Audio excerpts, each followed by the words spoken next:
Good evening, I'm Camden Cohn, and our sports ticker is brought to you by the experienced advisors at Stonebridge Wealth Systems. Last night, the Nebraska softball team was selected as the 4th overall seed for the 2026 NCAA tournament and will officially host a regional at Bolin Stadium this weekend. The Huskers will face off with South Dakota at 5:30 on Friday. Grand Canyon and Louisville will play first at 3. In other Husker news, Carson Yassa was named this week's Big Ten Pitcher of the Week earlier today. Yassa improved to 9-2 on the season after the Friday night win over Iowa. Yassa went all 7 innings and struck out 9 while allowing no runs. Sticking with baseball, the first 2 games of this week's series with Minnesota will now be televised on the Big Ten Network. Therefore, first pitch for both Thursday and Friday has been moved up to 5 Central. And finally, Damon Wilkinson officially signed with the Nebraska men's basketball program today.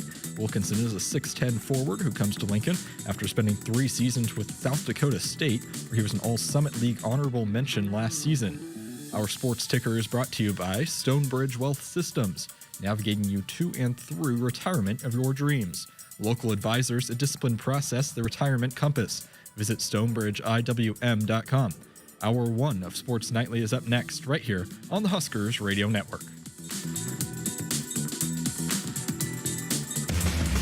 Coming to you live from Memorial Stadium, it's Sports Nightly. All the Huskers, all the time. Sports Nightly is presented to you by the NDOT Highway Safety Office, who remind you to buckle up and put the phone down. Usack comes set, the pitch. Carey swings and drives a high fly ball to center field. Risley back to the track, to the wall. DC on senior day. A 3-run blast to dead central. It's an 11-11 ball game. Grundy from the windup brings it home. Jeske swings and absolutely crushes it. Where will it land? A moonshot. Ski ya later. And the Huskers have their first lead at 3-2. Another 3-2 on the way. Change up, swatted by Camenzind into center for a hit. Williams scores. Kaneda has scored, and this game is tied. Now the runner trying to score Core, and she comes in. Core scores. 3-2 Nebraska. Oh, baby! From with a 1-2. Suarez swings and misses. Strike 3, and Nebraska has won the 2026 Big Ten Tournament Championship. The Huskers, the undisputed Big Ten champs. Now, here are your hosts, Jessica Coody and Kyle Crooks on the Huskers Radio Network. Hey everybody, welcome in. Happy Monday to you. What an exciting weekend for Husker softball and Husker softball, or Husker baseball and Husker softball. How was your weekend, Kyle? It was good, not as good as their weekends. Yeah. I had some fun heading out to the ballpark this weekend. Weather was fantastic. It's even better today. I was talking to our guy Craig down there on the first floor here in the North Stadium. I was saying this is probably the best weather I've ever experienced here in Nebraska since I've been here. It's the humidity doesn't exist. It's 80 plus degrees. It's sunny. You could get a tan today. And looks to be, hopefully to carry on the rest of this week. Yes, which, will be great for tomorrow, especially. You have Creighton and Nebraska baseball, and then the weekend with the Lincoln Regional, which I know we'll get more into that. But the fans that have sat through a lot of cold temperatures and things like that early in the year will get rewarded late with a great season and get to see some postseason softball and some great weather. We're going to dive into softball here coming up. Obviously, as expected, Huskers do get to host at home and, again, continue to host at home into the Supers. And what a luxury for this team to be able to stay at home all the way to Oklahoma City if they continue to win. But I think maybe a little bit surprising. Some people thought they deserved higher than the 4 seed. But again, Texas winning the SEC championship. We talked about that. We literally talked about that exact thing going into the weekend, that there could be some shakeup if somebody other than Alabama or Oklahoma wins the SEC championship, and that's exactly what happened with Texas. So Texas ends up jumping, but hey, is also, like we said, Nebraska does not fall out of the top 4 and ends up getting a pretty good seed. Yeah, I didn't expect them to be a number 1 overall. I thought that would go to either Alabama or the winner of the SEC tournament, which turns out it was going to go to Alabama. They had the best resume. Their top RPI top 25 wins. They might have had 9 or 10 of them top 20 RPI top 25 wins this year. Their resume, I think, has been the best. Now, the number 1 seed necessarily hasn't had the best results in the postseason over the last couple of years. So, again, I look at it, Nebraska's still in a really good spot. They're in a tough regional. And if you look at Alabama's regional, the funny thing is they probably have one of the hardest regionals of any team in that round. They have Belmont, who has Maya Johnson, who's one of the best pitchers in the country, Southeastern Louisiana, who Nebraska fans know well, right, in the LSU Baton Rouge regional last year and what they were able to do and picking up some wins there. So they have a tough regional. I think Nebraska, you look at how that stacks up, and I'm sure we'll get into more of that as we go, but it's a lot of decent offenses. But for them, I think if they take care of business, they do what they know they can do, and that's pitch at a high level with Jordy and Alexis and their lineup. I mean, it's not slowing down anytime soon with what we saw in the Big Ten tournament. So tickets sold out all sessions, and it was about, 3:15, and I know they opened it up earlier today and then opened it up for the general public at 3, and by, I think, 3:10, they were gone. There was nothing available, so it's going to be rocking out there at Bullen Stadium, a great atmosphere for the Huskers. They love playing in front of that home crowd. So we're going to dive into it, again, coming up here next segment. I had a chance to chat with Casey Hoffman, Lauren Camenzind after the announcement, so we'll dive into that and also the regional a little bit. We have the Husker Baseball Hour with Coach Bolt, Husker Baseball Show with Coach Bolt coming up with Kyle next hour, and so lots of baseball and softball talk, but some breaking news again over the last hour. We've been talking about this the last couple of months. It seems like it's been going on forever, but the arbitration case involving the College Sports Commission and the Nebraska football players, the student athletes, with Playfly and those the NIL deals that they had kind of creatively put together to exceed maybe what the revenue was to get some extra revenue into the football players and how they could, go beyond what the original above the cap. Yeah, above the cap. Yeah. So and it, again, it was kind of some trouble getting through the CSC. So they filed an arbitration case, and it's been going on. We have been expecting a decision really any day now, and it comes out here in the last hour. And actually the CSC, so the College Sports Commission, has won the arbitration case, and I'm actually surprised. I thought Nebraska had a really good case, and obviously this was something that really the entire college world was paying attention to. A lot of big programs were really paying it close attention because they were looking to do the same thing. But I don't think it's over yet, but I'm really surprised that it went this way. Yeah, I wonder. So next, it's probably going to head to within a court within the state, the attorney general here of the state, if they put together a lawsuit on the athletes' behalf. Ross Dellinger on Twitter has been all over this. He's the one who broke the news that the CSC had won the arbitration case denying those NIL deals. So these were the 3 big reasons as to why they were denied. So this is a direct quote from Ross Dellinger's tweet. It says, Playfly is Nebraska's multimedia rights partner and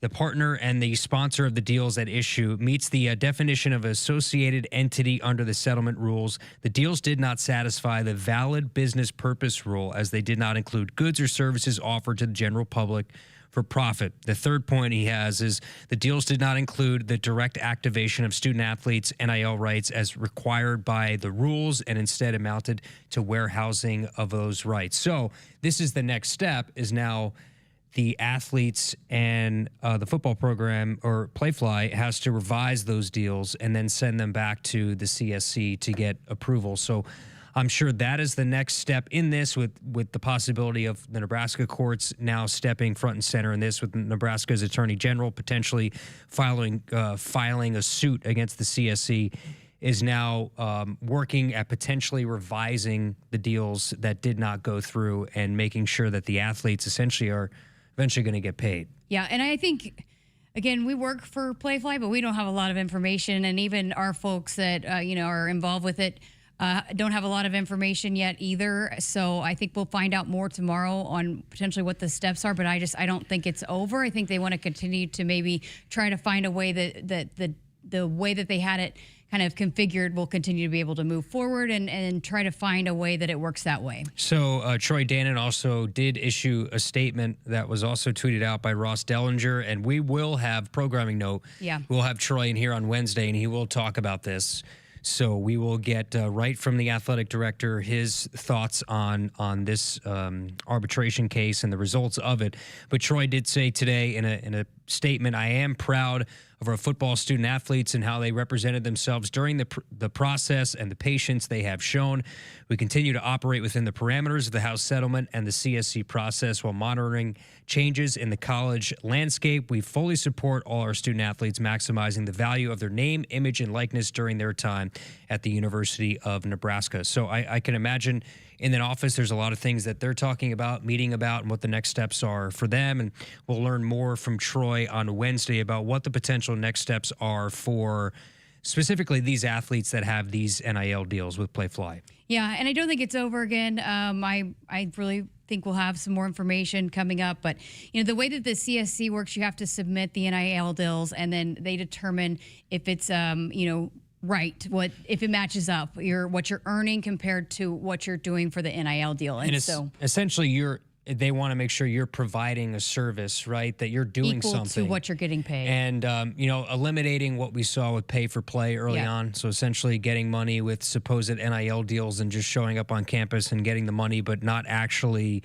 doing anything with said company to promote something or actually go out and do something. So that's what the CSC was created for, is to eliminate that pay for play that we saw so early on in the NIL age here. And kind of going back to your 3 points, the issue is that Playfly here is considered an inside entity associated with the university. That's one of the deals with this, is that if you were dealing with an outside NIL entity, it's a little bit different than considering Playfly. They consider Playfly inside internally with this athletics department. Yeah. So a lot, again, this story, which has been around for a while now, there was that 45-day process of when it first went into arbitration to then that 5-day window where we were expecting to get a decision. And so the decision has been made for now, but that will not, I don't think, stop whatever litigation might take place here within the state of Nebraska and the Attorney General. I'm sure athletics is very much on top of what the next steps are going to be. And again, we'll hear from Troy. And again, just because I'm going to be interested if somebody else pursues arbitration, if they want to pursue doing something like this. Yeah, there's a lot. Again, there's a lot that this case hinged on. Essentially, the entire infrastructure of the House settlement, right, with NIL deals and what could have worked, what couldn't work, and now this landmark decision goes to the way of, because if this went a different way, at least early in the process, you wonder what is the validity or the reason to even have the College Sports Commission if this was denied. So they win this round, and I assume we'll have a next round coming up. Yeah, just because we keep hearing that it's kind of slow moving, they probably need more help, and that there's a lot of places, not quite to this extent, because this is completely under, a lot of these deals were under Playfly, but that it's just tough goings, kind of getting things approved, and it's still, because it's a new thing, and they're trying to work out the kinks, that it's not been the easiest flowing process to Which get. we expected would be the case. Right. And so the CSC CEO is Brian Seeley. He's at the ACC's having their spring meetings currently. He had mentioned, this was his quote. He said, "What today's decision shows is the arbitration system works."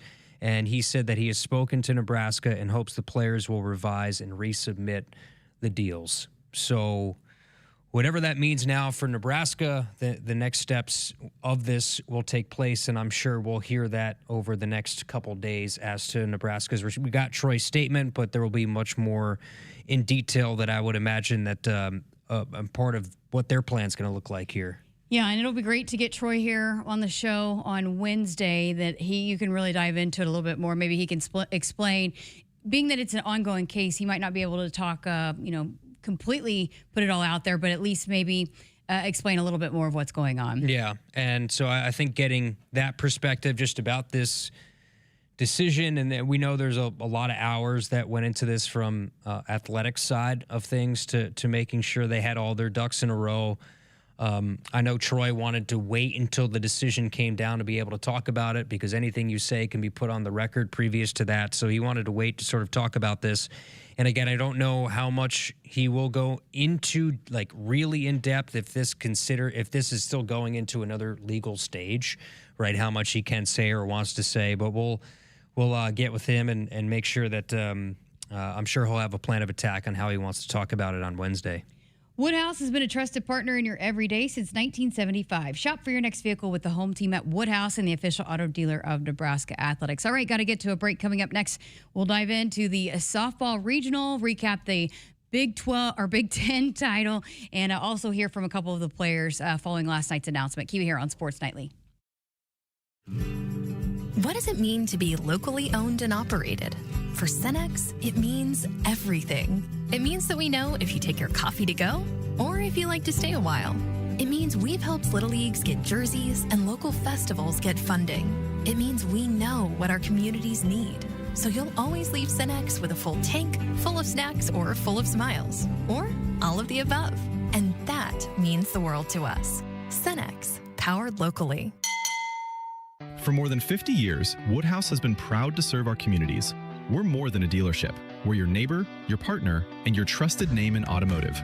Generations of drivers have counted on Woodhouse for honesty, transparency, and a hassle-free experience. Every deal starts at the manufacturer's suggested retail price. Then we apply discounts and rebates to get you to your true price. No gimmicks, no surprises. Shop local, shop trusted at woodhouse.com. Hassle-free all the way to your driveway. That's Woodhouse. Hit us up on the text line. Text 402-413-2400 with your Husker thoughts. In the mood for a wild ride? Then enter the Nebraska Lottery's Pony Payout promotion. Until July 28th, when you enter non-winning Pony Payout scratch tickets online, you could win a 2026 Ford Mustang GT Fastback. Gallop over to a Nebraska Lottery retailer and play today. Ford Mustang is a trademark owned and licensed by Ford Motor Company. Ford Motor Company is not a sponsor of this promotion. Pony Payout top prize odds 1 in 120,000. From the chant of Husker power to Allo Fiber powering your home and Husker Nation, Allo is the teammate you can trust. Whether you're streaming at home with Allo Internet, watching on the go with DirecTV through Allo, or checking stats and scores on Allo Mobile, Allo keeps you in the game. Bench the other guys and team up with the official Internet, TV, and mobile partner of the Huskers. Go Gig Red. Visit allofiber.com/Husker Radio.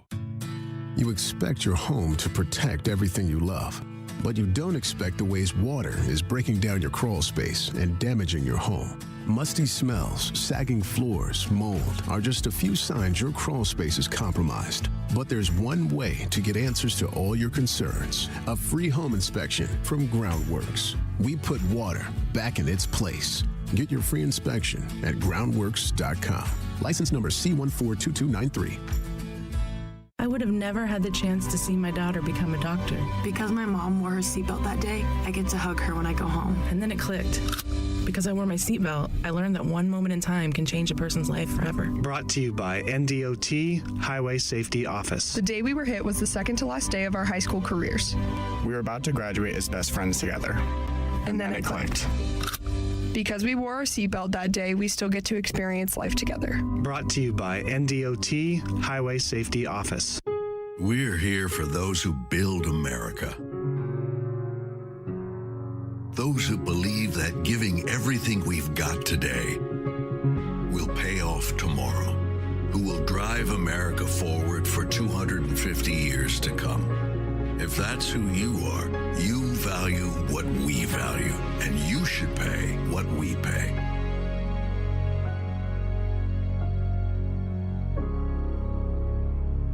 The color red means something to us. It means tough, ready, and powerful. It means our standards are high, and we expect the highest level of performance on and in the field. So while the Huskers are getting it done on the football field, you can count on Massey Ferguson tractors to get it done in your field. With its seamless CVT transmission and efficient AGCO-powered engine, you'll keep charging down the field all season long. Check out the full line of Massey Ferguson equipment at Osceola Implement in Osceola and True Ag and Turf in Falls City, Columbus, and Osmond.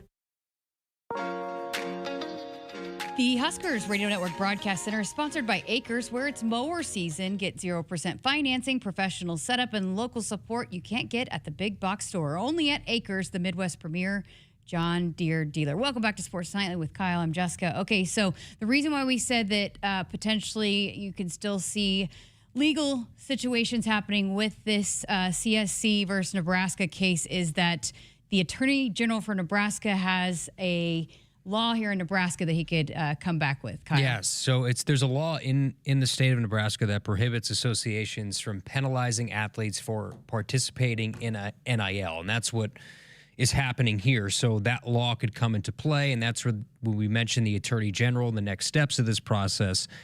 That specific law is now probably the next test for CSC that they're going to have to face. Listen, I'm sure people are wondering why we're talking about this. This is a big deal because there are a lot of football student athletes that we don't know the whole list. We don't know very many of it. A lot of the information has been kept under wraps from us, but I do know that there is a big emphasis on this to be able to, as we've heard Coach Rule talk about, be able to compete and have the money to go after some big name players in the portal. And so this is a big deal because they got to be able to pay these players. It's just part of the game now. And so it's got to be something that Nebraska can figure out to be able to pay these guys, or else, and you heard Troy say it in the announcement. I'm sure it's frustrating for them, but they've been obviously pretty patient. We haven't heard many rumblings from them, which I know they can't because of the legal situation. But this is not a great situation. No, it's not. But it's it's still early in it, right? There's still opportunities here for Nebraska to find a way to get those players paid, and if anything, they'll revise and resubmit new NIL deals for those players to get paid, and so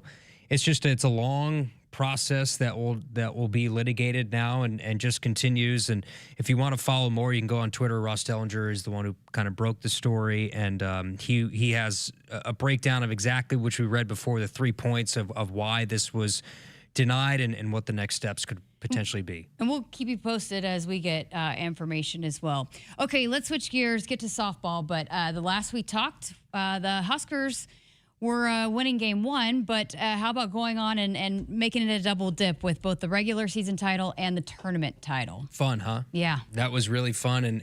So they got down early.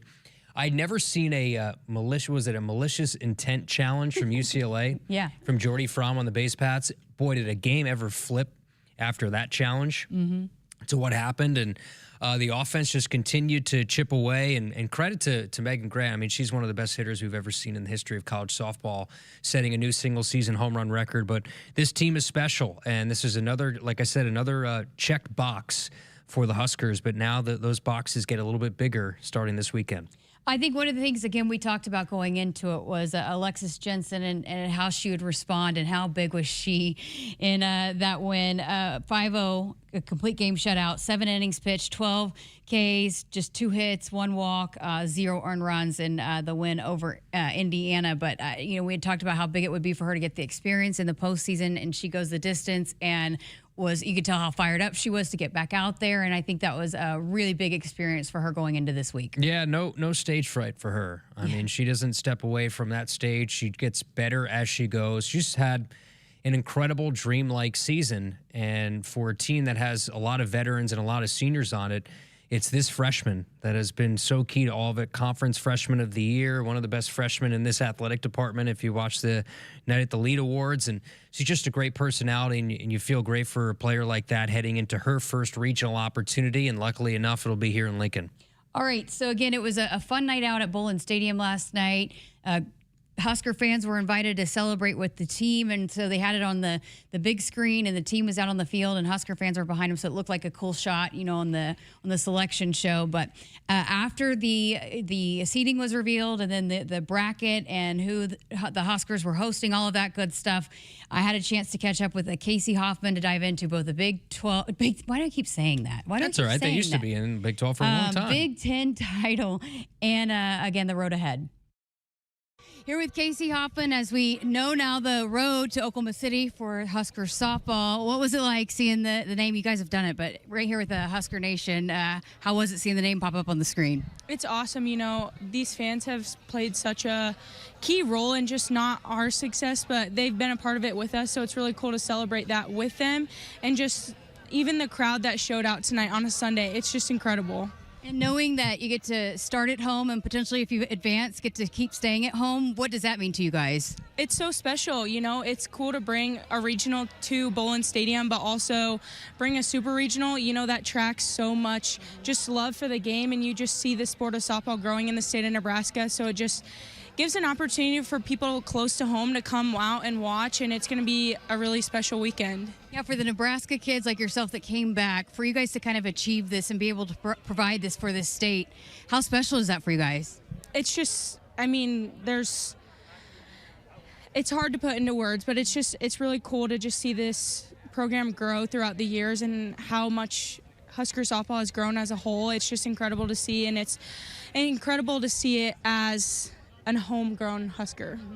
Okay, so you guys won the regular season Big Ten title. How motivated were you guys to make it two with the tournament title and go on and make it a double sweep? We're just, like Coach Ravel said before, we're just winning each pitch, and I think that we're just staying present. That's it. It's just, you can see the love and the joy that we have on this team, and it just radiates throughout the field, and it's just really special to continue to play each game, and now we're fighting for our next game, so it's just really cool to just radiate that joy with each other. That's easier said than done, the one pitch at a time. So how is it that this team has been able to really embrace that and turn that into success? We just stay present with each other. You can't look ahead. You just constantly have to just remind yourself of what we're playing for, and what we're playing for is each other. And, there's a lot of seniors on this team, and it's just really special that we all get to come together and just do this together. And I think it's just really fun, and I can't wait to see everybody see our joy. How good was it, though, the experience for the Big Ten tournament to make a run through that, and being that it was, elimination one game at a time, and so to kind of have that experience going into this week? Oh, yeah. The Big Ten has grown so much. It's just each team is elite, and, you can never count a team out, and I think it's just awesome to have competition right before we go, and, playing UCLA on Saturday, it's just really cool, and I'm glad to see that they're in there, and so it's just really special to just continue to play each game. And being that you guys were so close a year ago, what do you take away from that run that you can apply to this one here this year? Again, I think we're just staying present. Last year we were one pitch away, and I think that radiates exactly what we're doing this year. We're just staying pitch to pitch, so just staying with this team and just staying present. And then I'm sure, again, that same philosophy applies through this week. So, how do you guys, approach this week going into, again, the first game of regional? We just prep the same for every team. Each team deserves respect, and we give that to them, and I think that we're just going to come out and play our game, and we just continue to prep how we do. Great stuff. Appreciate your time. Thank you. Again, that was Casey Hoffman. Great stuff there from her. But Kyle, when she got hit in the hand, it was pretty scary. And she ended up coming back into the game, but that would be a big hole if she was not available. But she's told me that she's a little sore, but progressing along very nicely. So that's good news to hear that Casey Hoffman will be good to go. And that's one of those players, too, that like Jordy coming back, but her transferring here. I remember when she was at Arkansas, called a bunch of her games, but she has a pride for this place, for this state, Elkhorn, Nebraska native, coming back home to a place that is home for her, and having sort of that pride of the logo that's on the uniform. I think that's what makes this place special. I think you see it on the baseball team. You see it with softball specifically, most notably Jordy of the team. But Casey, for her, she's a huge X factor to this. Had that massive home run over the weekend in the Big Ten tournament, and what she provides offensively is it's going to be big. Yeah, and just making web gym plays after web gym plays. Her and Hannah Core out there, really the whole outfield. But I feel like the way that, and this was talked a lot about in the Big Ten tournament, was the bottom half of the lineup for Nebraska, how powerful they still are. There's just no weak spot that you can take a breath when you're a pitcher. You cannot even take one, pitch off or just have a breather at bat, breather against any person that's coming to bat. And she certainly is one of those. She's batting 7th? That's crazy. Yeah, they have a really good, Ava's had a tremendous year. Hannah Core, Jesse Farrell. You just go up and down of the amount of different bats that have provided. You look at the sheer numbers and what they've done this year, and especially against a team like UCLA and beating them 3 out of 4 this season, right? You beat them 2 out of 3, and then you beat them in the Big Ten tournament. The dream scenario that we had drawn up leading into the Big Ten tournament was exactly what happened, right? A chance to have your biggest RPI boosting win in the championship game, and you're able to beat UCLA, and that's the biggest test that's in your conference. And the fact that you held that offense, it's a generational offense. Yeah. To only 2 runs, that's pretty spectacular. That's why when I was kind of going back and forth with it, but that's why when we were talking about what do you think is the biggest strength, the hitting or the pitching? But if you have a pitcher that can hold a UCLA offense like that, they're going to be able to hold anybody. That's one of the best offenses in the country. Yeah, Megan Grant, of course, had the single season home run record. Jordan Woolery, they have just a really, really good team, and they just got into the top 8. So they UCLA finished with the 8th seed. That was one of the bigger debates of Selection Sunday. Who was going to get the 8th overall? Was it going to be UCLA or Florida State? I can tell you this, Florida State, the ACC is not thrilled with what happened there. The fact that Florida State would have to travel to LA for a potential super regional, but that's a top 8 host. And I think the Big Ten was tougher than some people forecasted it to be. I think this year, they got 5 or 6 teams in this year into the NCAA tournament. So well represented for sure. All right, let's go ahead and get to a break. When we come back, we'll play the conversation I was able to have with Lauren Camson up next here on Sports Nightly. We're here for those who build America. Those who believe that giving everything we've got today will pay off tomorrow. Who will drive America forward for 250 years to come. If that's who you are, you value what we value, and you should pay what we pay.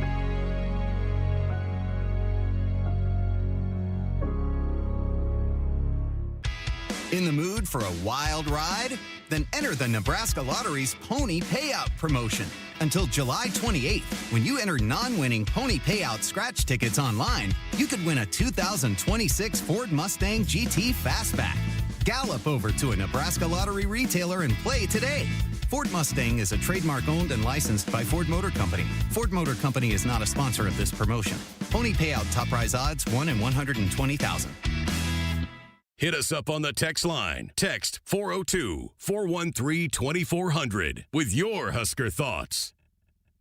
Noddle Companies proudly supports the Huskers Radio Network. As a full-service leader in commercial real estate, we create thriving communities. Discover what's new in the Builders District in North Downtown, Noddle Hospitality's latest venture in Aksarben Village, and the contemporary living of row house townhomes on Leavenworth. We're welcoming world-class concepts from men's fashion and great eats to gorgeous homes and green spaces, all professionally managed by Noddle Services. These are the Noddle Companies, building a better Nebraska. For more information, check us out on Facebook and Instagram. You expect your home to protect everything you love, but you don't expect the ways water is breaking down your foundation and damaging your home. Cracks in walls and uneven floors are just a few signs your foundation is compromised. But there's one way to get answers to all your concerns: a free home inspection from Groundworks. We put water back in its place. Get your free inspection at groundworks.com. License number C142293.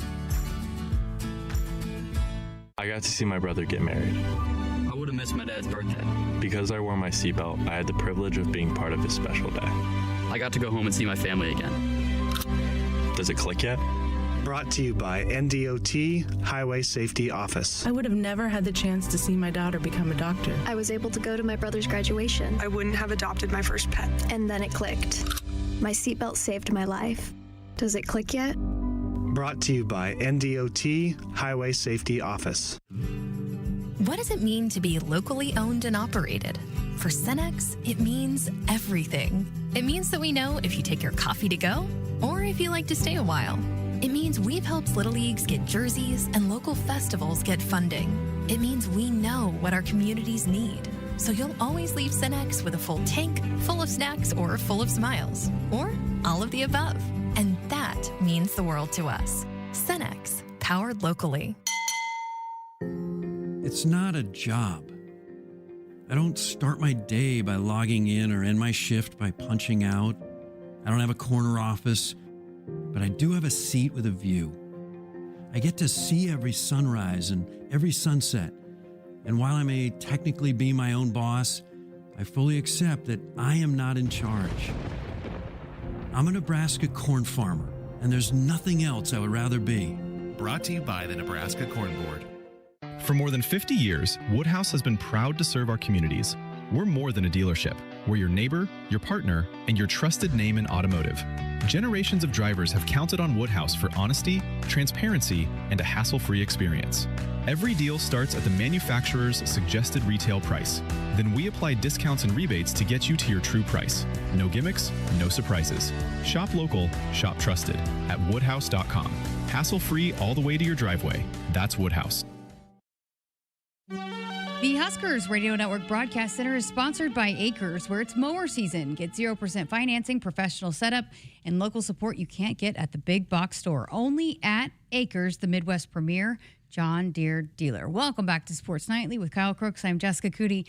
So it was a fun night out at Bolin Stadium, Rhonda Revelle Field, and it's pretty funny. Well, not funny, but I know fans were expecting a higher seed, but as they were unveiling the seeds and one Bama, and then here comes Texas at number 2, the booing was hilarious. I can only imagine. There's still no love lost for Texas. Yes. You mentioned the Big 12 a couple times, and that's where it comes from. The old rivalry. They hate each other. And, in Oklahoma, that wasn't too much. I think it's more so just groaning that we're probably going to drop a little bit more than expected going into it. But I had to laugh. Nobody likes Texas. Nobody.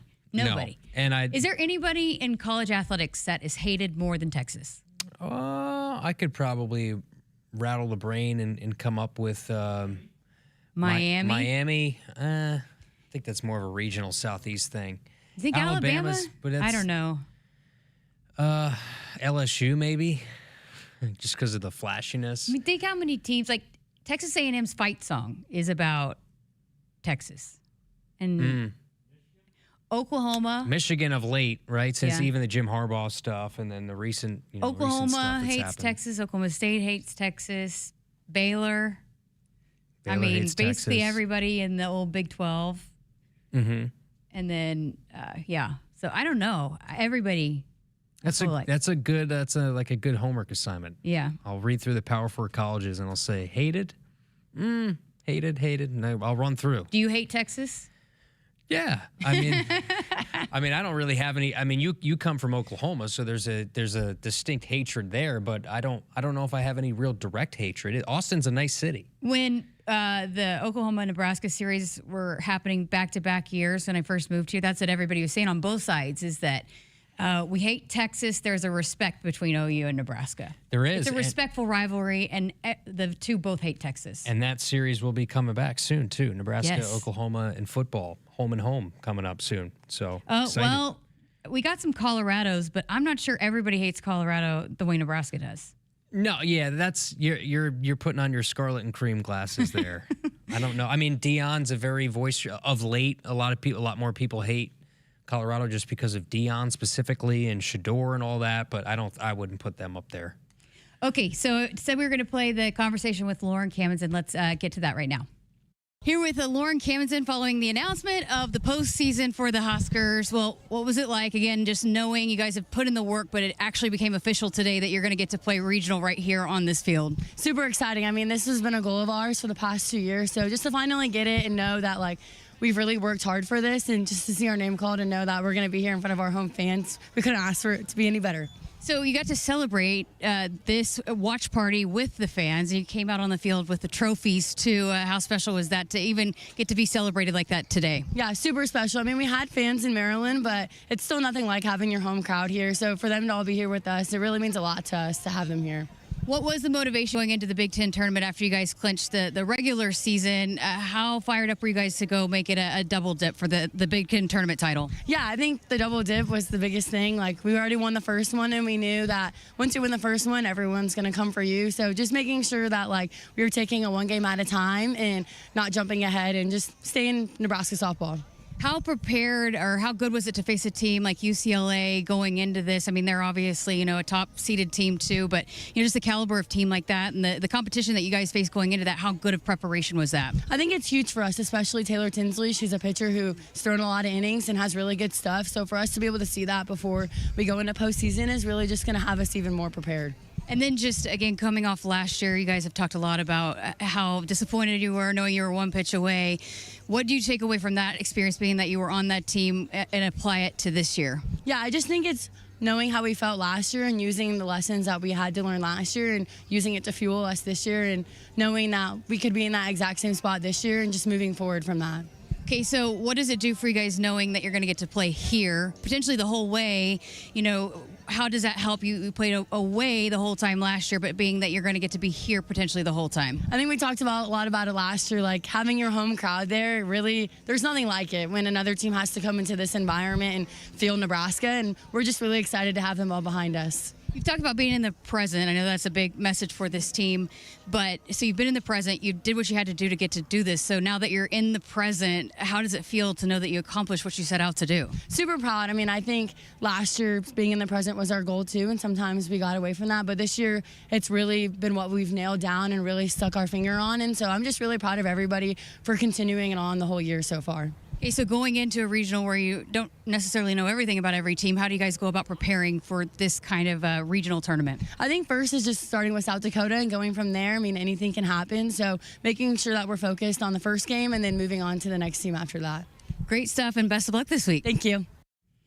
Great stuff there. The future broadcaster. She's been calling some games. I love Made it. her debut, a couple weeks ago, doing Husker baseball. So, we're hoping to get her involved with us as well, but she's got a long time, hopefully, in the uniform before she can really look forward to broadcasting full time. Yeah, I'm excited for when that comes, but I'm also excited for what's to come here in the next few weeks. Yes, yep, that's what I'm saying. We can't even think about that yet. And, we know Oklahoma City, the presence Husker fans had for basketball. Oh, yeah. And that'll be if you got to get to that stage, right? You got 2 weekends to go.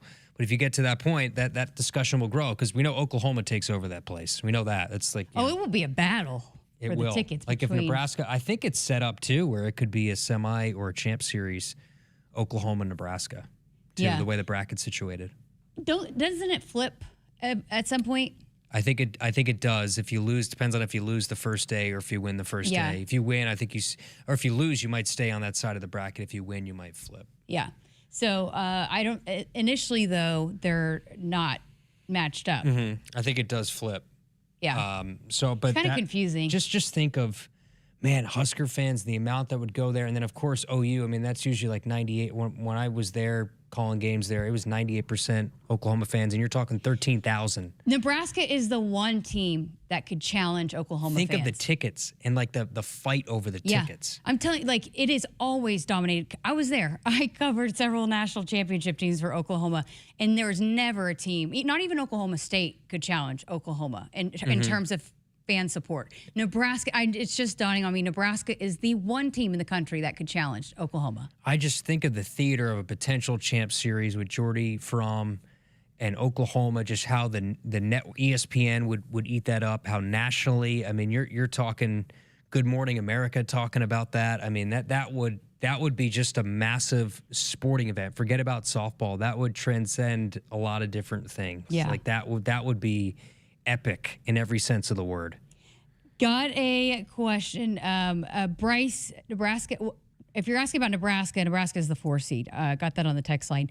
Also, Shane on the chat, will the NCAA let Nate Rohr broadcast the games? A little PTSD from basketball Yes, season. everything's good. Yes, we're good. We're good. Nate will be broadcasting. He'll be on the call the whole entire way, and we'll be streaming on the Huskers app and Huskers.com. So you don't have to worry about that. I would like all. to see the NCAA yank Nate out of that booth. They ain't doing it. Yeah. So He'd keep just call dreaming. it on the phone and let people call in. He would find a way to call it to himself. He would find a way, yes. So no issues there. It's mainly just an issue with men's NCAA basketball because Coatney and Greesh were calling Nebraska women's basketball. Volleyball, we never have an issue with JB and Lauren. It's really just the men's basketball side of things.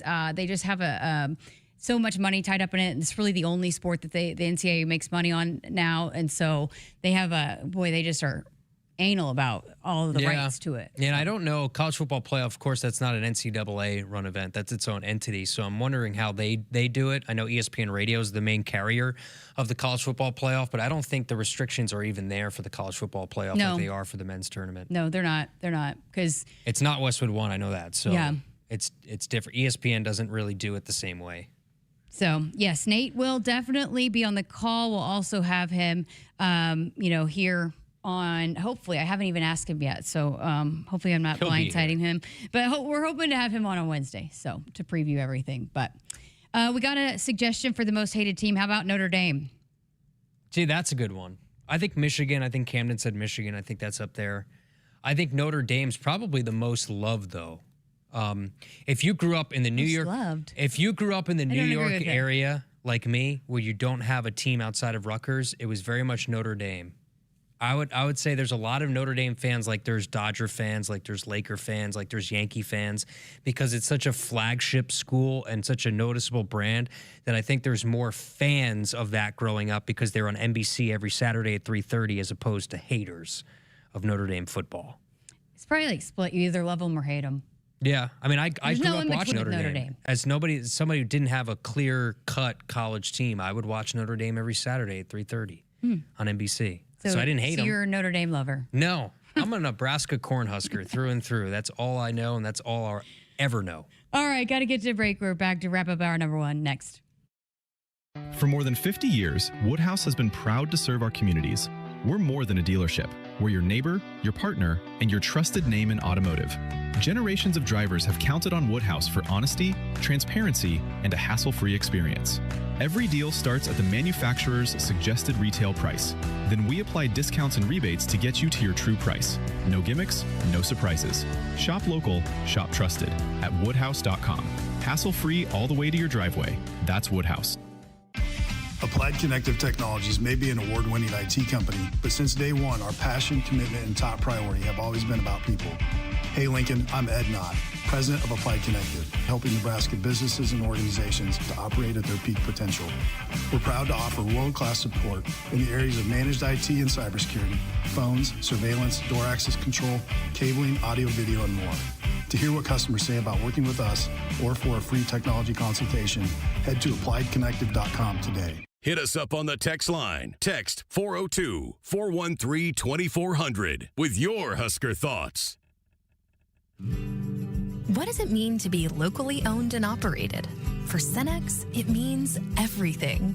It means that we know if you take your coffee to go or if you like to stay a while. It means we've helped Little Leagues get jerseys and local festivals get funding. It means we know what our communities need. So you'll always leave Cenex with a full tank, full of snacks, or full of smiles. Or all of the above. And that means the world to us. Cenex, powered locally.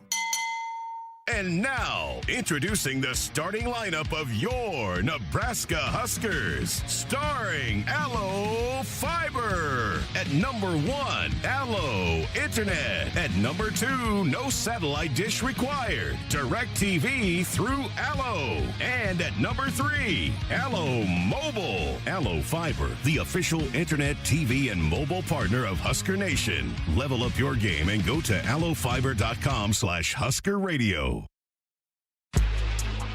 Welcome back. Final segment here of our number one of Sports Nightly before we hand things over to Ben and Coach Bolt for the Nebraska Baseball Coaches Show.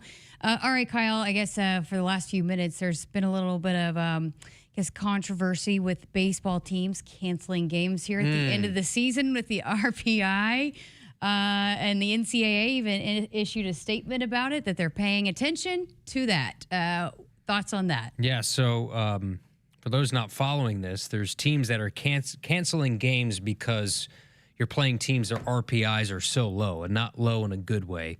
Like Boston College came out today. They were supposed to play UMass Lowell. They canceled the game, citing the reason the NCAA mandated limit for regular season competitions, or in order to remain within the NCAA mandated limit for regular season competitions, tomorrow's non-conference game against UMass Lowell has been canceled. We're getting very creative in how we're canceling these games. So it is an epidemic that is going on all around college baseball right now, because everyone is staring at that RPI number, the metrics, and all the things that are necessary come Selection Monday, which is in a couple weeks for college baseball, and nobody wants to take a big hit by playing a bad midweek opponent. So that is, yes, the NCAA is paying attention because it is prevalent now.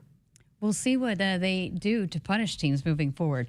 Hey, final few minutes here, and I know we'll talk a lot about it more here in the next hour, but how about baseball? Sweep of Iowa. We never hate that. It got a little crazy at times, but hey, they swept, which, again, which you've talked about, in order to continue to maybe keep the hopes alive of hosting a regional, needed to sweep both these weekends. But hey, this last weekend they took care of that. Yeah. How about the crowds, too? I think over 22,000 over 3 games this weekend against Iowa. The crowds were fantastic. The weather was great, but the way the team bounced back, the offense was an issue against Ohio State, and we were wondering, okay, is this just a small exception to the rule, which has been an overall just a tremendous, consistent offensive team, and they got right back to it, especially after some head-scratching games. One, you blew a 7-run lead, and you were able to come back and win a slugfest 15-11 yesterday. It's a tie game at 5. You score some late runs, and I just think this offense and this lineup will always give you a chance to win games. There's some things pitching-wise that maybe you got to figure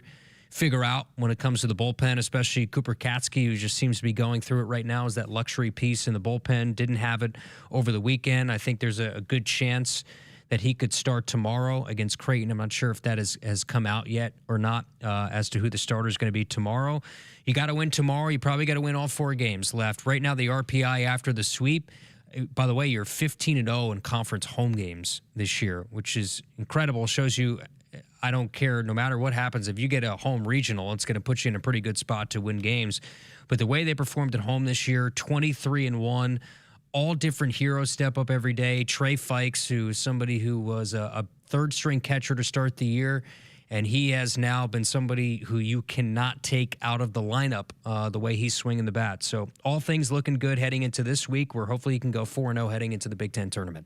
Carson Yassa did his job, and he is the Big Ten pitcher of the week. 7 innings of shutout, so in that run rule on Friday. But outside of that, you concerned at all about the other pitching? I just think a lot of it played into the rivalry, and I mean we've seen some good pitching. I think they need to get back on the roll again. Yeah, Gavin Blackowitz, see if you can get him a little bit more consistent, get some more length out of him. He's had some really long first innings over his last 2 starts. I think he was like 30-something pitches the other day, at 35 in an inning against Ohio State. And then Ty Horn looked really good. The bullpen wasn't able to hold a lead there. And then Carson Yassa's pitched as good as he has since he's been here at Nebraska. Consistency of bullpens is not anything new to Nebraska, and they're just going to need probably a little bit more consistency as a staff. All right, so that's going to do it for me. It's crazy. We only have an hour today and an hour on Wednesday. I don't like it. So we have baseball on the air tomorrow as they play their final midweek game. They took care of business this week in midweek games, and as we've talked about, that's been a little bit of an issue here in recent years. And then, hey, it's a Thursday, Friday, Saturday series this week to close out the regular season. So we just have tonight and Wednesday, but we'll talk a lot of softball, get you set for the regional. We'll talk to you on Wednesday. The Nebraska Baseball Coaches Show up next.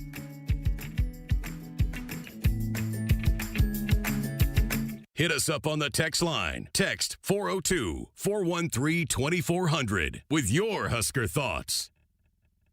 For more than 50 years, Woodhouse has been proud to serve our communities. We're more than a dealership. We're your neighbor, your partner, and your trusted name in automotive. Generations of drivers have counted on Woodhouse for honesty, transparency, and a hassle-free experience. Every deal starts at the manufacturer's suggested retail price. Then we apply discounts and rebates to get you to your true price. No gimmicks, no surprises. Shop local, shop trusted at woodhouse.com. Hassle-free all the way to your driveway. That's Woodhouse. The work is dirty and sometimes dangerous. It's the kind that can break your body, and if you let it, your spirit. But while there may be better ways to make a living, you won't convince me there's a better way to live. I'm a Nebraska corn farmer, and there's nothing else I would rather be. Brought to you by the Nebraska Corn Board. The color red means something to us. It means tough, ready, and powerful. It means our standards are high, and we expect the highest level of performance on and in the field. So while the Huskers are getting it done on the football field, you can count on Massey Ferguson tractors to get it done in your field. With its seamless CVT transmission and efficient AGCO-powered engine, you'll keep charging down the field all season long. Check out the full line of Massey Ferguson equipment at Osceola Implement in Osceola and True Ag and Turf in Falls City, Columbus, and Osmond. We're here for those who build America. Those who believe that giving everything we've got today will pay off tomorrow. Who will drive America forward for 250 years to come. If that's who you are, you value what we value, and you should pay what we pay.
It's time for the Nebraska Baseball Coaches Show. Mickelson brings home the 0-1. Carey swings and launches one.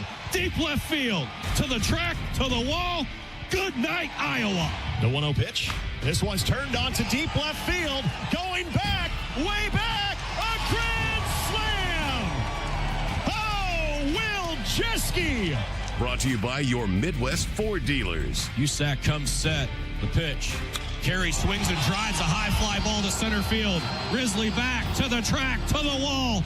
DC on senior day. A 3-run blast to dead central. It's an 11-11 ball game. Right-handed hitting, Trey Fike stands in, swings and rips one up the middle. Base hit center field. Here's Buck to score. Stokes is going to follow, and he's turned into Larry Legend here at Hawks Field. 15-11 Cornhuskers. Now with Will Bolt. Here's your host, Ben McLaughlin, on the Huskers Radio Network. Good evening. Welcome to the Nebraska Baseball Radio Hour here on the Huskers Radio Network. Ben McLaughlin, happy to be joined in studio by head Nebraska baseball coach Will Bolt. Final show for us for the year. What better way to go out than the way that the Huskers played this weekend at home to finish up the home slate in the regular season and a sweep over Iowa.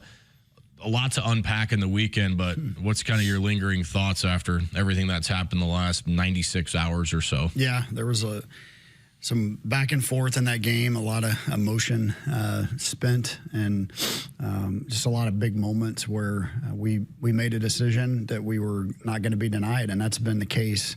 Like you said, 23 of 24 at home this year, and 15-0 in conference. It's really hard to unpack that, to be honest. That if you told us that before the season, obviously you want to do it, but you understand how difficult and ridiculous it sounds, to do that well and at home. And so I thought the weekend played out, and we played like the team we've been for 99% of the season, just a consistent team that's been a good offense and with good starting pitching and sound defense.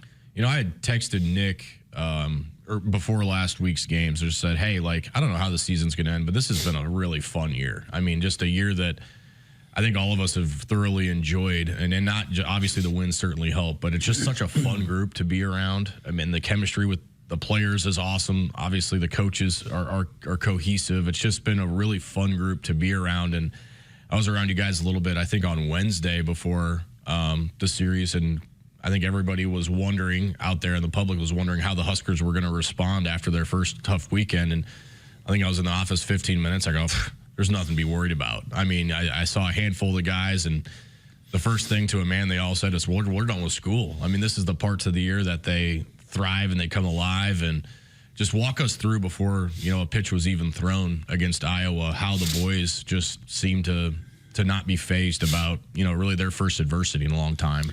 Yeah, I mean it starts with having the right guys on the bus, number one, and that's been apparent for this entire season, that we've got very strong culture. We've got very strong leadership amongst the group, a bunch of guys that really care and aren't going to get wrapped up in, outside, perspective, or good or bad. I mean, they've proven that over the course of the year. And so, we get back, we had the charter flight back, which was nice. So we get back pretty early Sunday night. I mean, the sun was still up on Sunday night, which home in time for bedtime, which never happens when we travel. So that was a good step towards recovery. And I said, look, I don't want to see you for 2 days. You guys focus on school. A lot of guys had a bunch of finals on Monday and Tuesday. Don't even want you thinking about baseball. And, we'll get back together on Wednesday. I mean, this time of year, as it is, practices are, more about just kind of keeping sharp with the fundamentals than it is about, touching on a whole lot of stuff. I mean, this time of year, you're really focused more on recovery and, keeping the guys' legs underneath them and fresh and some of those things. So we'll see you Wednesday. And, so we met up on Wednesday, and we had Yacht Rock playing over the loudspeaker, bringing the vibes for BP. We started with batting practice, and we went back to an old drill that I felt like was going to help us on the field, just to kind of trust what we were doing in the box. And high fives all around, and just turning the page and understanding that we have a really good team. And, we ran into a team that played very well in Ohio State, and, we got on the wrong side of it, and the momentum just never really kind of came back in our dugout. So understanding that we played really well at home, we had a big opportunity ahead of us.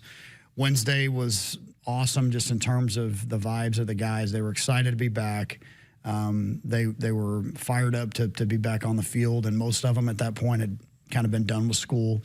So Wednesday was great. We kind of had a typical Thursday practice where we touched on a few more things, and then it was ready to play on Friday. So we set the tone, on the mound. The first two starts in particular were outstanding on Friday and Saturday, and the bats came to play. I mean, we kind of grinded through the first 4 innings of the Friday game, and then it just took a spark, and that's all it's taken for this team is just a spark. And once that spark was ignited, we felt like we were on the barrel all weekend. Yeah, it was certainly fun to watch, and then just to see the joy back in the guys' faces as well. This is always a sentimental weekend for a lot of reasons. Mother's Day is usually right around the corner. Guys are graduating, getting ready to graduate, and then of course Senior Day as well. So there's always a lot beside baseball this weekend. For us, it all started, or for me, I should say, and it was Friday morning. Some parents of former players put on a golf tournament, and I think I saw close to 20 former players' dads playing golf on Friday, and to see that amount of the care factor, guys coming in from all over the country to play in a golf tournament, come back together, have Nebraska baseball still be a part of their lives, to see Gabe Swanson's dad and Will Walsh's dad and Jake Buns' dad, and I could just go down the list of all the dads that were there.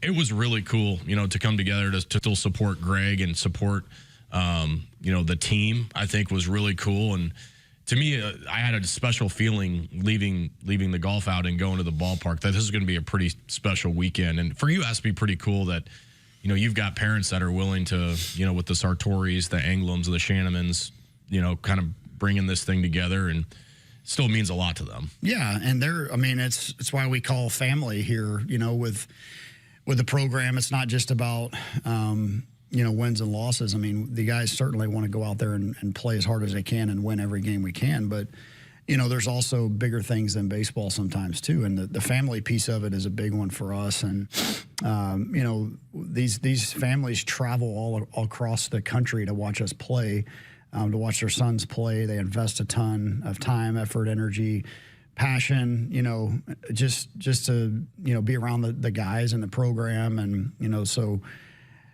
it's just amazing, like you said, to see the support. They want to get back together because they miss those times. Some of them, when their sons are finished playing, they miss those times where they're able to travel and sit in the hotel lobbies together and kind of have that camaraderie. So I'm sure that was a really good time, and thankful for all those families that continue to support the program. And speaking of family, I think maybe one of the more impactful moments of the weekend was before Friday's game. Obviously you had some players getting their diplomas, but to see Katie Jewell, who has been one of the backbones of this program for longer than I've been around. I know since you've been around too.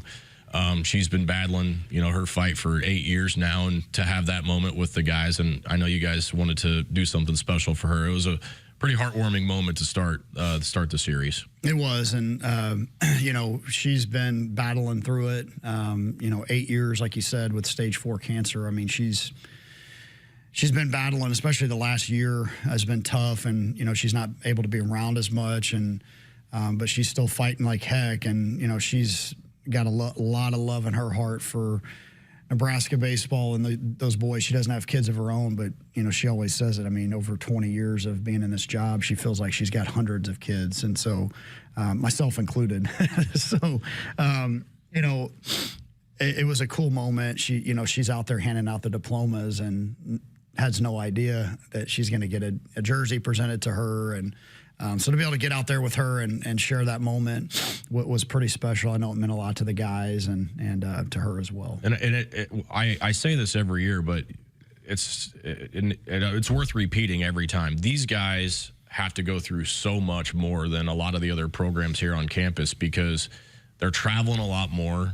most of them are trying to push to graduate, and they need that support academically through Dennis, through Katie to help them. And these guys are, we're coming back from dinner and they're in the hotel lobby on their computers with their headphones on, writing a paper or studying for a test. It's not just playing Xbox and goofing off with your buddies in the hotels. These guys have basically a full-time job to do outside of playing baseball, and it takes a certain amount of discipline and structure in their lives to be able to put all that together and go perform at a high level. Yeah, 100%. And we've got the best when it comes to academic support. I mean, Dennis LeBlanc's been here for 40 years, and he's led from the front every step of the way. And the reason we've got the most academic All-Americans in the country is because of the stability he's provided at the top, and then the continuity he's had with his staffs, and the loyalty that he's had with his staffs, and just the support and the structure that has been provided by him and passed on down to Katie. And now Claire Anderson is kind of headed up baseball now, and she's done an awesome job, very passionate. And, and then it goes all the way back to the recruiting process, where we kind of put ourselves out there as like, hey, here's XYZ. This is what you can expect in our program. We want to attract a certain type of player that does want discipline, that does want structure, that does think academics are important. As part of, there's one sheet of paper where it's called the Nebraska Baseball Covenants, and one of the first lines says winning starts in the classroom. And I think it wholeheartedly that if you don't have your stuff together off the field, you're not going to have it together on the field. And so we couldn't do what we do academically without the support that we have. And and it's not just that, but Katie's kind of world famous too now at this point in these circles, where her vacations in the summer are planned around going to see former players at playing big league games, and also making time to go to weddings. So it's certainly a big part of our family. Well, I know it warmed everybody's heart to see her on the field and smiling, and obviously you can tell how much the guys love her with the embraces that she got after getting her jersey. It was really cool. And then, from the baseball side of it, how else would Friday go after something like that? Right.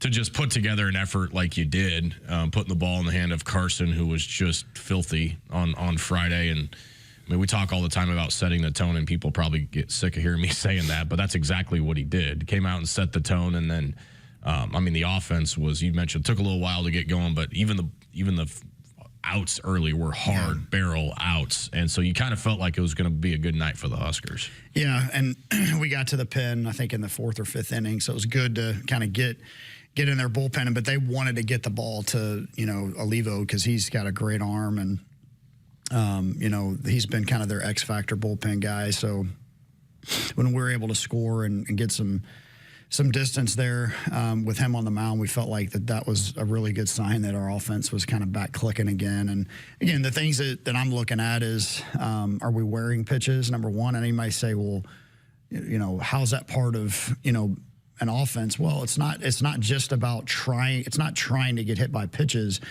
But for us, it means that we're on the ball. Like, we're not giving an inch in the box. So we're staying on the ball as long as possible. So when we do that, we hit the fastball through the big part of the yard, and then we stay on the breaking stuff. And that's what we did so much better. Because, again, even when we weren't getting hits, there were so far fewer pull side ground balls, this weekend. And just back to kind of where we've been for most of the year, where we're splitting gaps, hitting the occasional home run.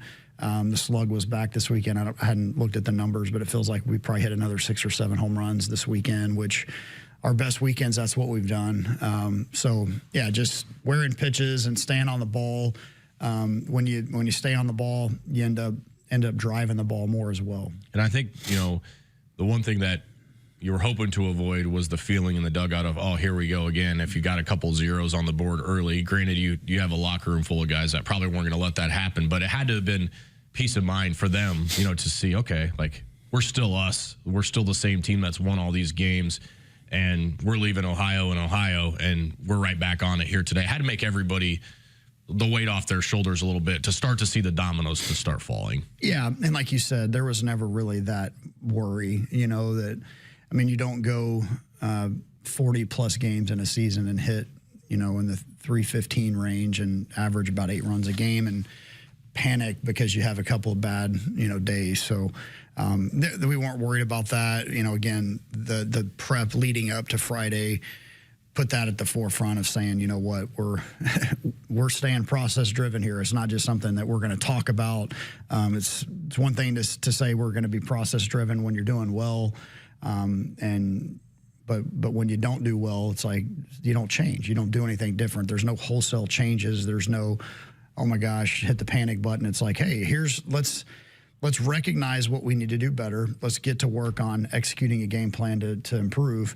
And then let's go do it. And that is the sign of a championship level club, and that they understand that they are going to stay with the growth mindset. It's never static. Like, you're good or bad, it's never static. It's always fluid. And so these guys have stayed with that thought process, and it's really led to a lot of success. On the other side with Carson, I mean, I think the thing that's impressive to me about him and kind of the next step of his development has been the ability to pitch through some adversity where, last year, things prior, he might hit a batter or, walk a couple in a row or a bloop hit, and that might be it for him for the day. There's none of that. And in fact, I think he almost thrives on the moments when he has to come execute pitches. To see that part kind of take shape in his game, I mean, certainly has to give you a lot of trust in him, especially on a Friday night. Yeah, he just has such a calm presence out there. And so, when the pitcher it really does set the tone, because if the starting pitcher is out there, or the pitcher in general has a great mound presence and a cool, calm, collected demeanor, or on the flip side of that is pitching with like a ton of like fire, and that also helps bring that to the dugout as well. So Carson's kind of a great mix of both. He's got the ability to flip the switch when he needs to, and he can kind of dial it in from that intent standpoint.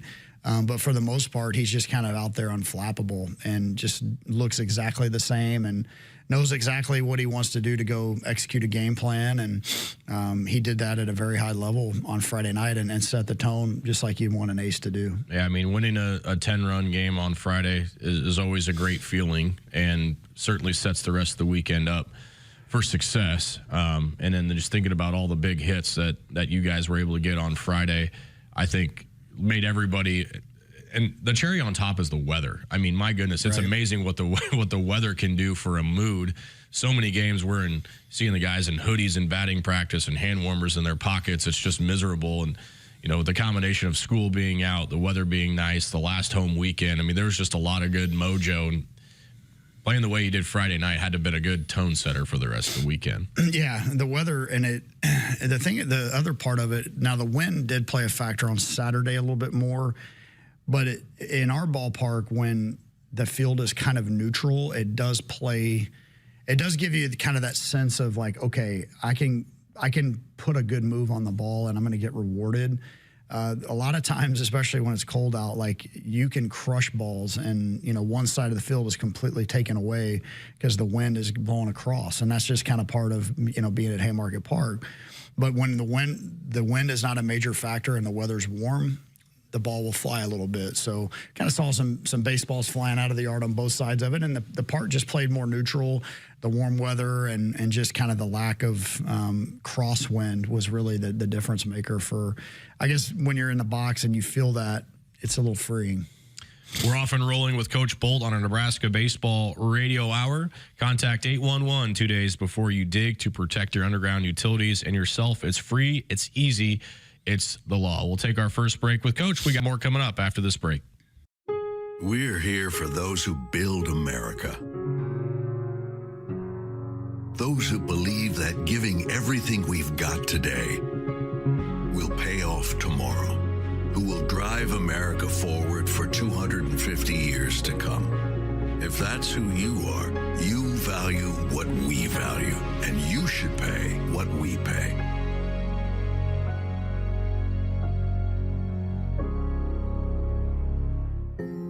It's not a job. I don't start my day by logging in or end my shift by punching out.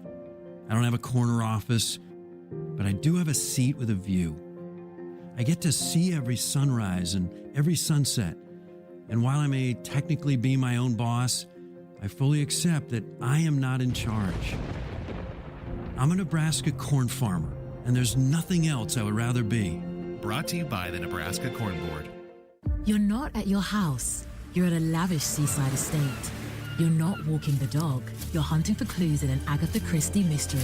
See it differently with BritBox. Stream an endlessly entertaining collection of British TV, including new original series, Ludwig, starring David Mitchell. Bit awkward, really. I think I might just have solved a murder. And Outrageous, a scandalous true story. Seems there's a political extremist in every family these days. See it differently when you stream the best of British TV with BritBox. Hit us up on the text line. Text 402-413-2400 with your Husker thoughts.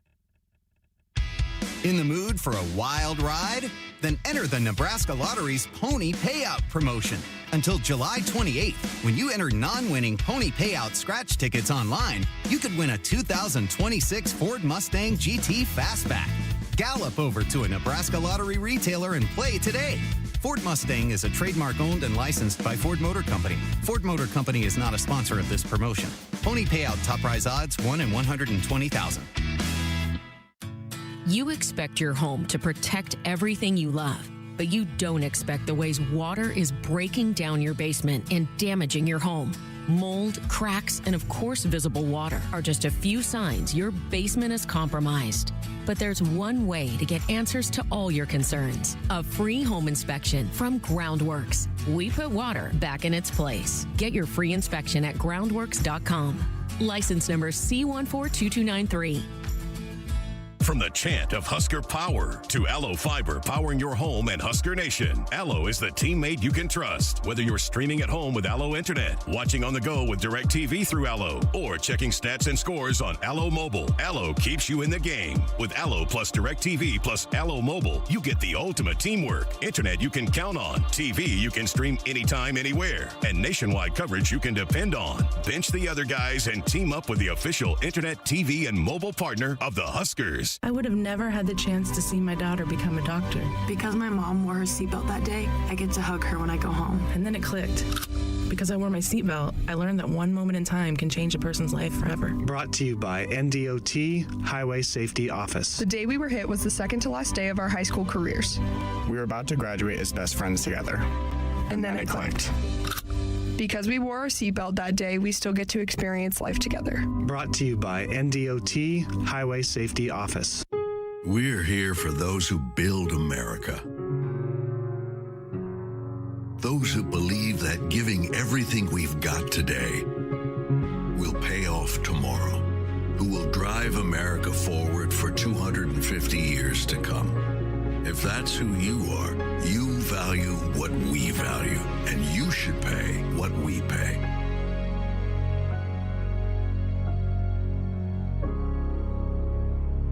The color red means something to us. It means tough, ready, and powerful. It means our standards are high, and we expect the highest level of performance on and in the field. So while the Huskers are getting it done on the football field, you can count on Massey Ferguson tractors to get it done in your field. With its seamless CVT transmission and efficient AGCO-powered engine, you'll keep charging down the field all season long. Check out the full line of Massey Ferguson equipment at Osceola Implement in Osceola and True Ag and Turf in Falls City, Columbus, and Osmond.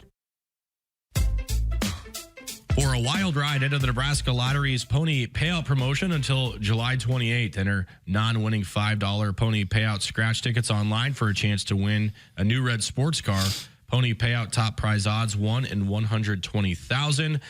Last week's question is a reminder: who holds the individual record for highest batting average in a season for Nebraska? That was Ken Harvey, .478 average back in 1999. Todd in Omaha answered that correctly. He won himself a prize from the Nebraska Lottery. We'll give you the question for this week a little later on in our show.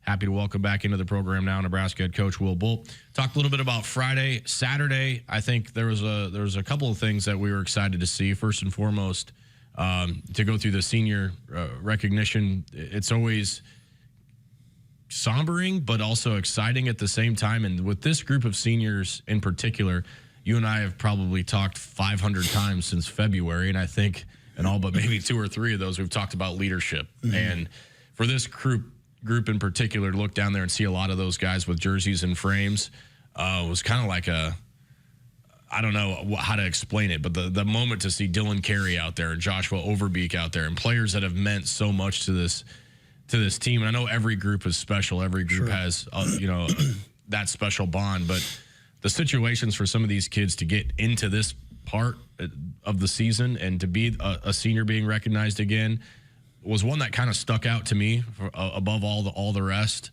I mean, I know for you as a coach, it has to be a moment to where you kind of like come grounded and think about, where Dylan Carey was as a freshman and bringing Joshua Overbeek into the program. What was that like for you to kind of watch before the game on Saturday? Yeah, it's always it's emotional. It is. It's like your kids. I mean, they're growing up, and you've seen, a lot of these guys have been in the program 3 and 4 years, and a handful of guys for all 4, and just seeing where they were as young men when they came into the program versus where they are now as men, as baseball players, and just kind of what they've done to help enhance the culture and the chemistry of the guys in the clubhouse and how important that they've made that. They've really poured it all out there, and they've left their mark on Husker baseball, and it's such a different day. Like you said, it can kind of, for us to try to stay blinders on and head down and process driven, like the senior days, it kind of, like I said, the emotions start to come in a little bit, and it's a little different pregame situation where, everything kind of gets sped up in terms of the prep, and so the guys are all back down in the dugout. It's a 20-minute presentation.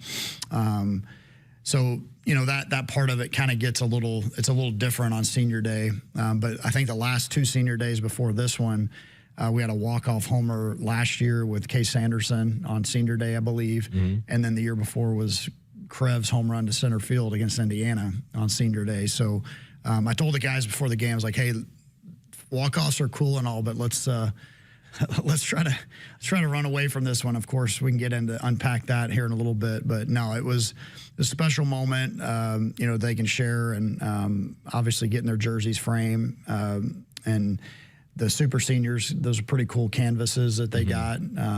So yeah, it's just it was an awesome moment for those guys, and they're so special. Not just baseball players, and what they've brought to Nebraska baseball, but they're just exceptional human beings. And like I said, they're like my kids. Yeah, and I think there's one that we need to shout out, and that's Caleb Clark. I mean, he came in here it's rare that someone's going to wear the same jersey their entire college career anymore. And I don't know that Caleb knew what he was signing up for, talking with him when he committed to play here and, came to Nebraska, from Canada.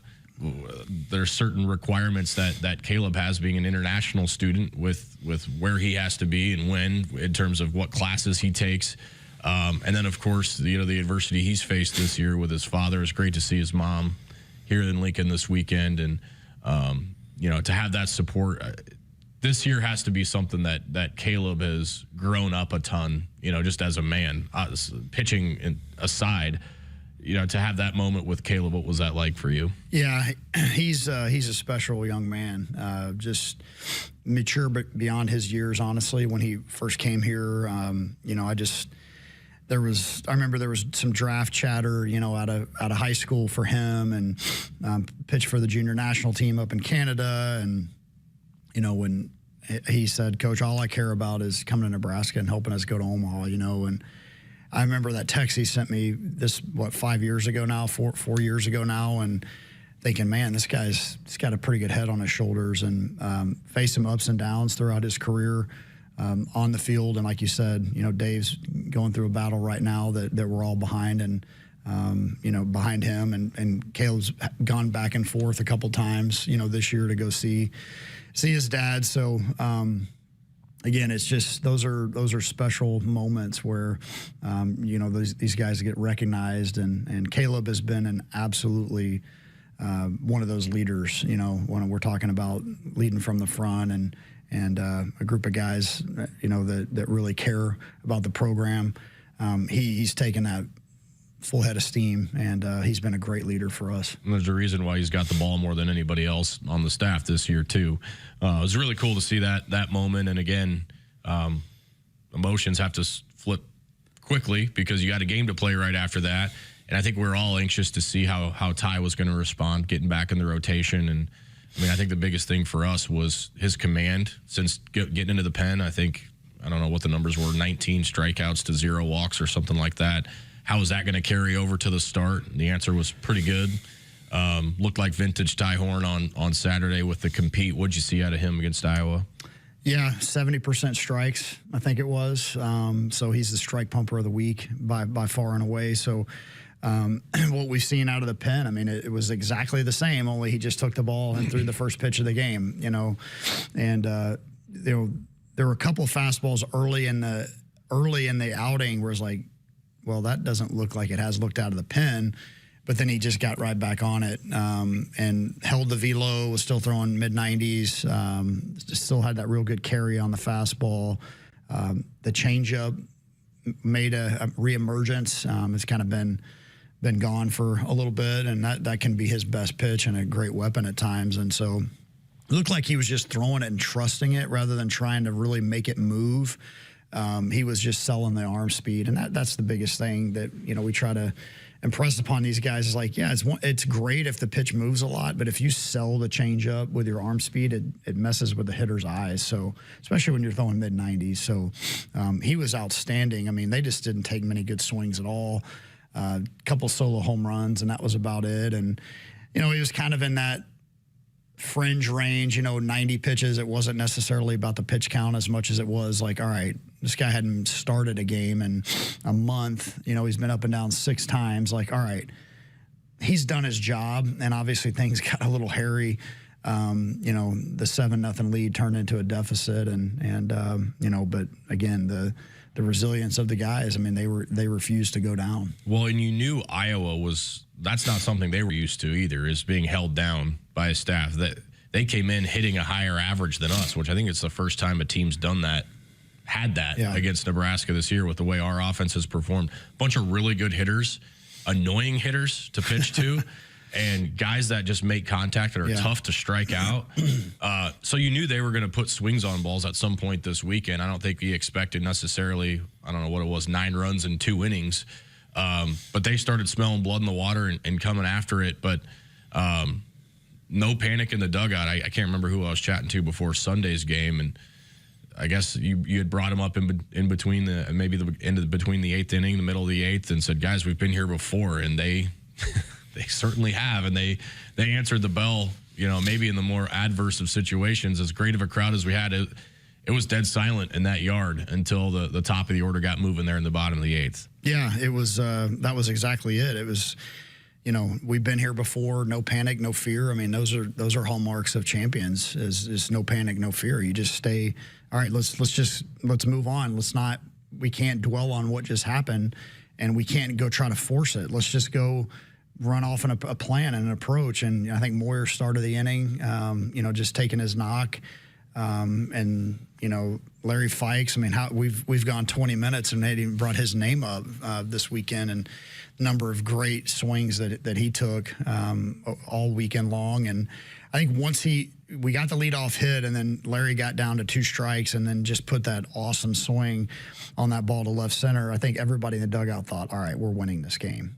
So again, that's just a great example of, like, if you have enough guys that are just running off a plan and an approach, and you get on the barrel, it's contagious, and that lights a fire. And then for Dylan Carey, the first pitch he sees is a cutter up, and he hits it out of the park to center field. And after that, it was load the bases again, I think. I mean, it was Sanderson, and then there was a couple more base runners after that, and it just 7 runs. I mean, you answer a 5 spot in the 8th inning with a 7 spot.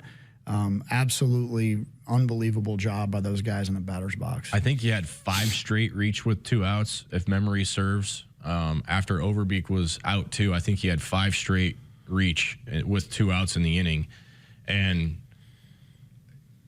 obviously guys had good weekends, but the word impactful, like, I don't know if you had a more impactful player on your roster than Trey Fikes this weekend. Yeah. I mean, that was actually incredible to watch.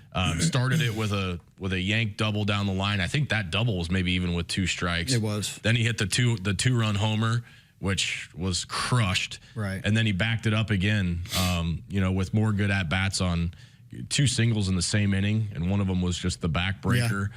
Tell us, I know we've talked about it on pregame, but tell the listeners who don't know anything about Trey Fikes, came in the season as the 3rd catcher, and they're probably doing a lot of roster digging.